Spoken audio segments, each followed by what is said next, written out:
In our first story today, the Vice President, Dr. Mahmoud Bawumia, has expressed government's resolve to keep the fiscal deficit at bay. Speaking at the launch of the Direct Savings and Loans Company in Accra, he promised to reduce by 3% the current fiscal deficit. The fiscal deficit stood at 9.4% of GDP at the end of 2016 and is expected to come down to 6.5% by the end of 2017. Ultimately, the macroeconomy matters. Fiscal consolidation matters. And fiscal discipline is very, very key to maintaining macroeconomic stability. The budget of 2017 showed a clear reversal in the fiscal outlook with a determination to bring down the fiscal deficit that we inherited, which currently stands at the latest numbers at 9.4% of GDP at the end of 2016, and we are projecting to go to 6.5% of GDP by the end of 2017, from 9.4%. So we are trying to bring down the fiscal deficit by 3 percentage points of GDP. That is not an easy task, but it is a task that we are committed to do, and we are on track as I speak. And it is in this context,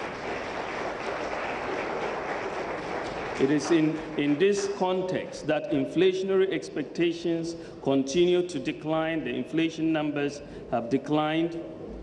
Interest rates are declining, and exchange rates continue to remain stable. The first quarter GDP numbers also show that GDP growth has picked up very significantly in the first quarter.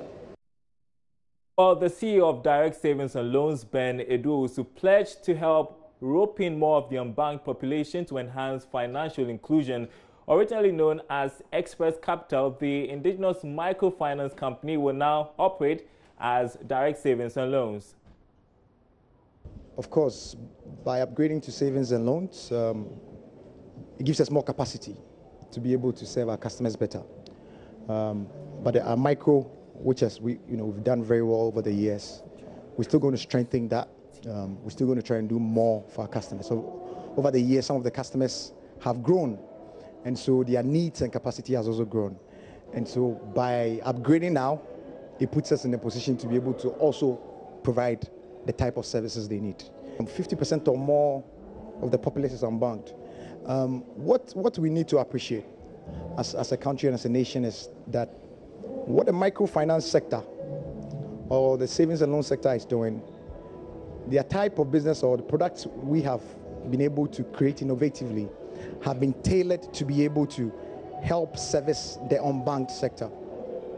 And so it's important that we take that industry very, very seriously. Because the truth of the matter is, the micro side being able to access credit from a microfinance company or a savings and loans, they cannot meet the risk framework of a lot of the banks. So it makes it difficult for the banks to serve them. So in terms of financial inclusion, yes, we feel that at that level, yes, if about 50% of the population is unbanked and we are able to provide that service for them, absolutely. It helps us sustain the nation as a whole. Well, away from that, the National Petroleum Authority plans to start implementing new sulfur levels for diesel in the country. Has been moved to next month. Now, according to the authority, the change in date was due to challenges in going ahead with the policy from July 1. George Rafe has more. The National Petroleum Authority, in a letter dated July 4 and sent to importers of petroleum products, noted that the change was also influenced by challenges in working out the necessary documentation for the new sulfur levels for gasoline and gas oil. The NPA maintained that it is working out on all these issues to pave the way for bulk oil importers to bring in the new sulfur level of 50 ppm from August 1. Products currently sold on the market are said to have more than 3,000 ppm, which are far lower than the standards accepted for sale of petroleum products across the world. It has been described by analysts as having very high chemical levels, which are injurious to vehicle engines, the environment, as well as the health of human beings. The NPA, in an email response to Joy Business last month, had maintained it would give importers 3 months to fully clear their stocks when it starts implementing these new standards. It, however, maintained that it will not hesitate to withdraw the license of any importer which fails to comply with this new directive. Meanwhile, the Deputy Minister of Energy, Dr. Mohammed Amin Adam, has justified the decision by the NPA to review the implementation date despite criticisms from some industry players. I mean, this is the first time we are making such revolutionary revision in the quality. I say revolutionary because you are moving from 3,000 ppm, to 50 ppm. That's a very significant move. And therefore, you want to be sure that if there are operational concerns, including the clear provisions of the modalities on how to enforce this, why not, even if you pause for another year, to address them before you move in? And so postponing it from 1st July to 1st August, I don't think there is much difference. It's just 1 month. And I'm saying that even if you will pause for 1 year to address the concerns from stakeholders, the operational difficulties we may face if we implement it, the lack of clarity, and I have come to the understanding also that many Ghanaians still do not know about this, which means that the public awareness part has not been fully executed.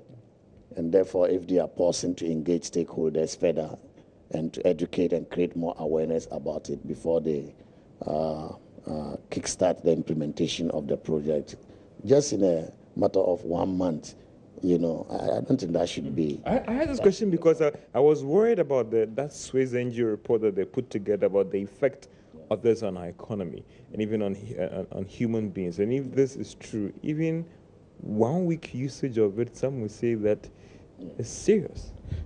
How about more than 10 years usage of it? And so if you want to bring progress to bear on a nation, there are, ways by which you can do it.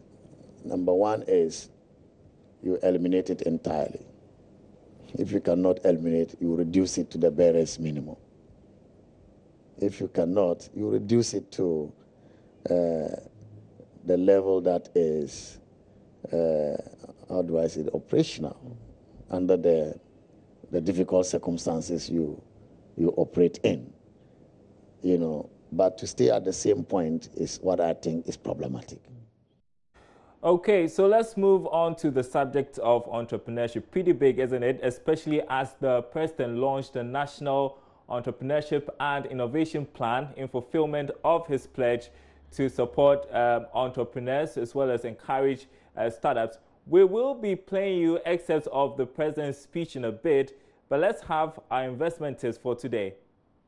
Investment Tips is brought to you by Daffing Finance, Deposits, Investments, Borrowings and Advisory. The investment constraints, continuation of the time horizon. The longer the horizon, the higher the return, or else being equal. Also, the longer the horizon, the higher the risk assumption taken by the prospective investor. The longer the horizon, a more flexible option of the asset allocation process can be offered to the portfolio manager.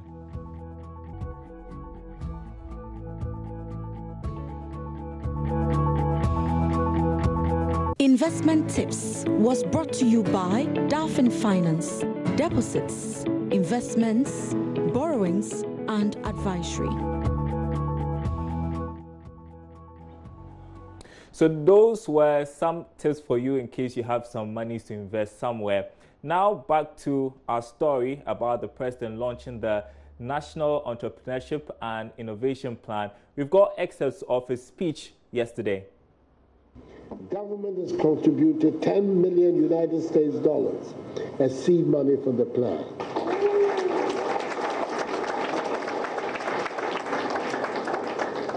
It is the intention that this seed money should be leveraged to raise money from private sources and public organizations to the tune of $100 million United States to fund its program. Ladies and gentlemen, the overall objective of this plan is to stimulate private sector growth at the early stages of businesses, to accelerate job creation, and to provide entrepreneurial Ghanaian youth with a critical alternative to salaried employment. It will help their businesses to grow and compete domestically and internationally. The National Entrepreneurship and Innovations Plan will, amongst others, 1, provide tax incentives for startups owned by young entrepreneurs. 2, incentivize and partner private sector investors to set up business incubator hubs and industrial parks for youth-owned businesses nationally. 3, establish a youth enterprise fund which will be leveraged to attract private capital to fund startups. 4, provide a ready market for the products and services of startups through the reservation of a percentage of the proposed 70% of local content public procurement contracts. 5, implement a buy local policy for ICT services from youth-owned businesses. And 6th, set up an industrial subcontracting exchange to link large industries with small businesses and startups as a supply chain for goods and services. There have been lots of reactions following the announcement of government's plans to set up this National Entrepreneurship and Innovation Plan. The National Board for Small-Scale Industries is welcoming the initiative. Kosi Yankee is the board's executive director. Board for Small-Scale Industries is the apex body for micro and small enterprises in the country. And we do a lot of different programs currently. We've worked with various partners, the JICA, the Japanese International Cooperation Agency. We've worked with various people, Mondelez, the cocoa producers as well. We've worked with a lot of different partners and also the government funding, where we actually have provided support in the communities by providing technical training, access to finance, providing a lot of capacity building, and ensuring that there's also mentoring and coaching in these communities. And so we come in ourselves and provide the training where we can, and then we also bring in consultants and other technical partners who can help us to do that.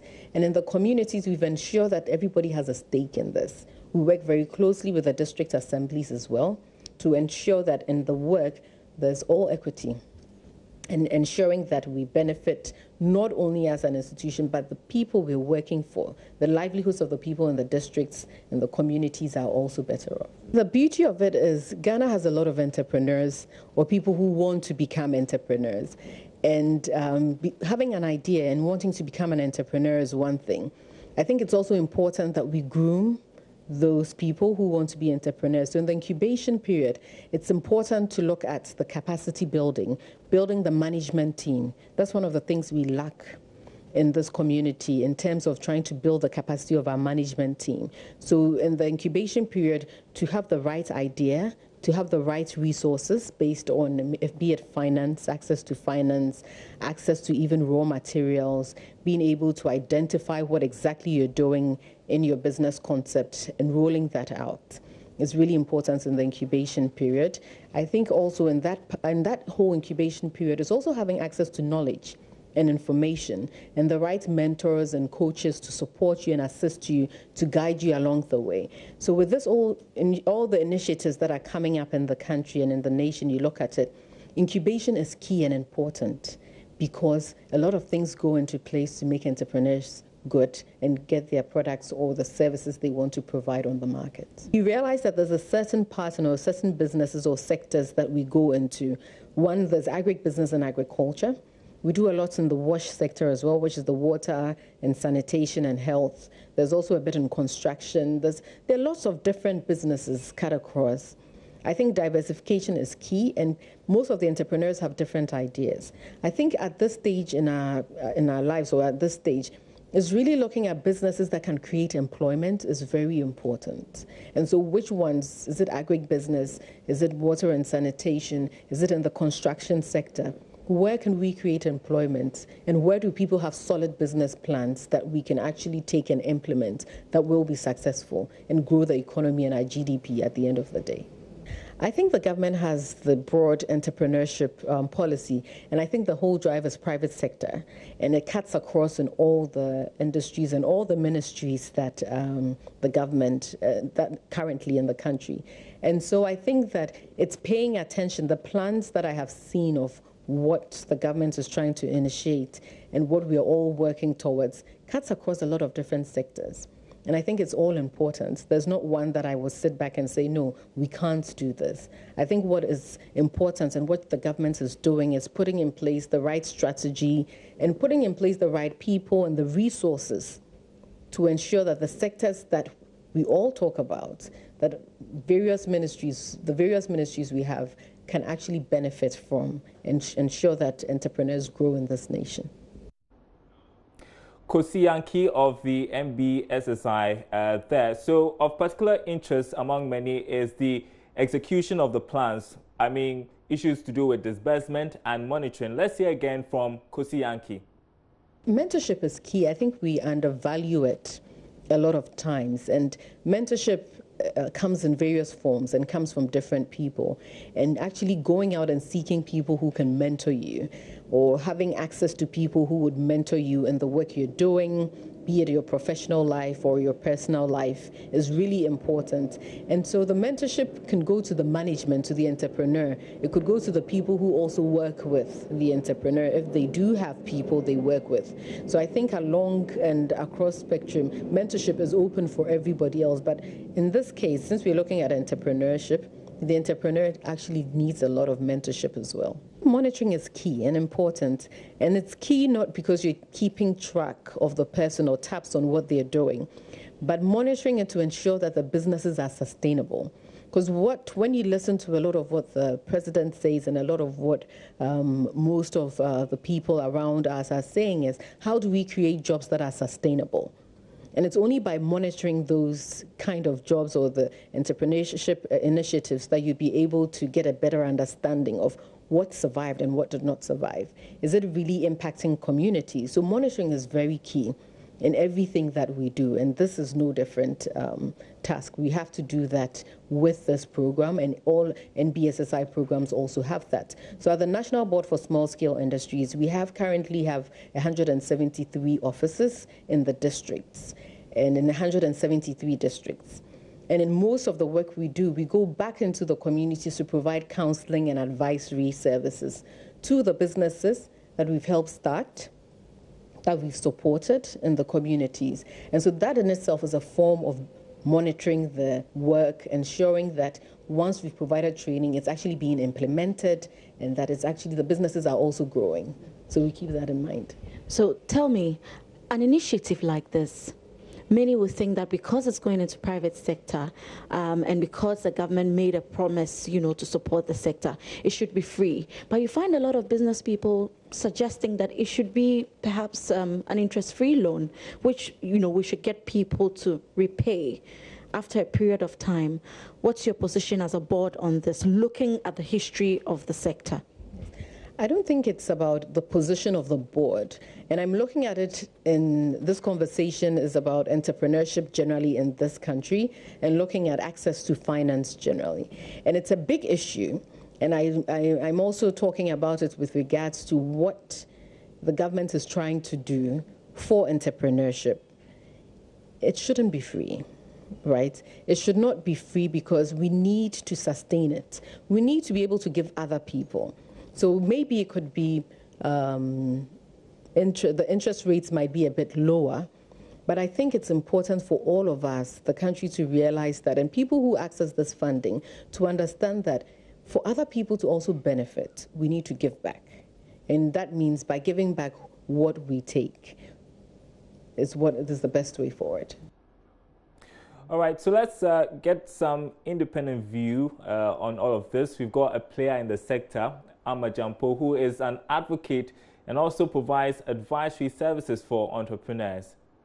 The government wants to support or has a plan for entrepreneurs in this country. To start with, what's the best way to go about it? I think, things like tax breaks, support services that are free or somehow discounted for the benefit of entrepreneurs would help a lot. The key challenge is obviously support and funding for entrepreneurs. That's the key. Those are the two main complaints that entrepreneurs have. So anything they can do to assist with incubating them and accelerating them to get to the next stage of growth would be helpful, really. From a very advisory perspective, how should the government go about this for everybody else to benefit? I think the key thing really is the background of the delivery partner and the independence of the delivery partner and the follow-up to that, the monitoring and the evaluation of those who are selected. And of course, going back to the beginning, the criteria. Are we funding ideas or are we funding viable businesses that have proved themselves, they've gained some traction, have some revenue, some customers to show, and then wish to get to the next stage of development and growth? So the delivery partner would be the entity that will be managing the fund. So if it's 10 million, we need to have a situation where we're not repeating some of the mistakes of the past, where funds are available and they are maybe misappropriated or misdirected in some way, and the beneficiaries or the intended beneficiaries don't actually get the funding or the assistance that they deserve. So I think we need to be very careful that we monitor and evaluate very carefully and have that set at the beginning. Now, what could be the criteria? For the SMEs, the criteria, I think we need things like evidence of revenue, evidence of people buying your product, in terms of revenue, traction, in terms of number of customers. We should be able to see some evidence of demand for the product and the service before we then obviously look into helping you to grow that service or that product. Startups are very risky. That's a fact.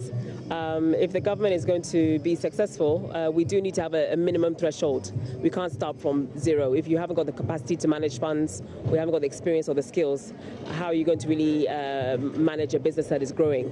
Because at the end of the day, we want to create businesses that will grow and scale and have an impact on society, on the on the youth, especially who are unemployed, and the wider economy. So to minimize some of that risk, I think that the criteria again is very important. There should be some evidence of demand for products or services. If everyone is doing the same thing and competition is very high, obviously margins are going to be extremely low. Everyone on the corner shop selling products, the same products everywhere you drive, you see the same products. But we need innovation, we need solutions to our local problems and challenges. These all represent real opportunities for small businesses. But I think from my experience, a little bit of a demonstration of your skin in the game, your commitment, your skills, and also the market itself willing to pay for your services, be it healthcare, education, any kind of innovation in the society we live in. That is a very, very key indicator to demonstrate that you've actually shown a need or demand for your product. Let's look at the issue of monitoring. Suggest to us ways that government or the relevant agencies could monitor the use of these funds and to make sure that they yield the expected results. I think the governance structure will be very important. You have private sector players who are already in the ecosystem, operating in the ecosystem, and know the challenges, should be involved. They should be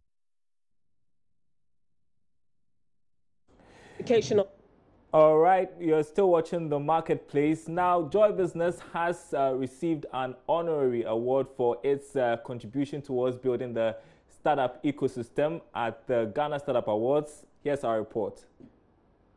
It makes me feel we have been recognized for all the hard work we've put in. We set out a deliberate help startups. The Ghana Startup Awards, organized by the African Network of Entrepreneurs, is aimed at giving startups exposure, recognition, and support to enable them become globally competitive. 15 awards were dished out in the second edition of the awards held in Accra Thursday night. The awardees included Asoriba and Dolman Foods in the categories of technology and processing respectively. The ultimate award of Best Startup of the Year went to fintech company ZPay. Andrew Tichi Apia is co-founder of ZPay. We've been around for 3.5 years. This is one of many awards we won. We won awards even before we went to open our doors. What it means to us is a good year. We're grateful and thank you. Okay. And how is this going to propel your business further, do you think? Well, I'm coming from Ghana. This is the first award we won in Ghana. All our awards are international. So obviously it puts us also in the heart of Ghanaians, and we're thankful that they do that. Joy Business received an honorary award for providing tremendous opportunities for startups and young entrepreneurs in areas of grooming and business promotion. Meanwhile, Eko Mensah, Chief Executive of the African Network of Entrepreneurs, organizers of the event, has welcomed the launch of a national entrepreneurship and innovation plan aimed at encouraging enterprise activity. Government has committed seed money of $10 million to the project, which Mr. Mensah describes as timely. That is a good approach by the current governments to work with the ecosystem players to support 10,000 startups and SMEs. And we're excited about that. And we hope they go according to that plan, and we know it will succeed. Okay. And in terms of impact, what impact do you think you have made, especially with regards making our startups globally competitive? Where are we at? What do we need to do? Well, we need a lot of capacity building, access to information, and then create that environment where there are support systems in place to support them. I think that most of the startups we have are now getting more and more competitive because they recognize that the world is a global village and they need competitiveness to stay afloat. So one of the things that we have recognized and we are supporting is that innovative bit of it. The event also saw the release of the Ghana Startup Club 100 list of most outstanding startups in the country. And it's people like this that make things happen on the Joy Business Desk. We want to say a big thank you to the jury of the Ghana Startup Awards. We are indeed grateful for the award, and there are greater things ahead. That's it for the Marketplace.